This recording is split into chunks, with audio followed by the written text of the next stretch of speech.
Live from the world's capital markets, here are the latest financial headlines brought to you by News Factory. Hello and welcome to Monday's Daily Financial Review. Here's what's making the headlines in the markets today. The dollar-yen pair traded sideways in the last session. The MACD is giving a positive signal. The Bitcoin gained 0.3% against the dollar in the last session. The stochastic indicator is giving a negative signal. The gold-dollar pair saw a minor dip of 0.1% in the last session. According to the stochastic RSI, we are in an oversold market. The oil-dollar pair skyrocketed 1.4% in the last session. The stochastic indicator's negative signal contradicts our overall technical analysis. Coming up, the choices from our chief analysts for today.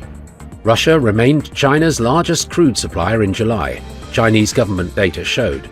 Even as Russian shipments fall from all-time highs on narrower discounts and rising domestic demand crimps Russian exports. The People's Bank of China is set to announce reductions to both 1-year and 5-year loan prime rates, which affect borrowing costs for businesses and households, after making a surprise cut to its closely related medium-term financing rate last week. Turkey's central bank began rolling back a growing and costly scheme that protects lira deposits from FX depreciation, marking another move toward more orthodox policies following a shift toward interest rate hikes. Those were today's major economic events. And now, moving on to world financial headlines.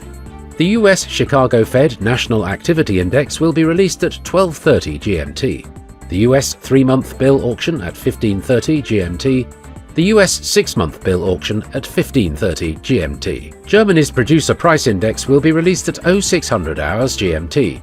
Germany's German Buber monthly report at 1000 hours GMT.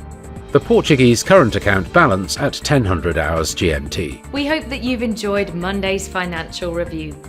On behalf of all of us here, we wish you a productive trading day. Be sure to join us tomorrow morning for the latest news and events from the financial markets.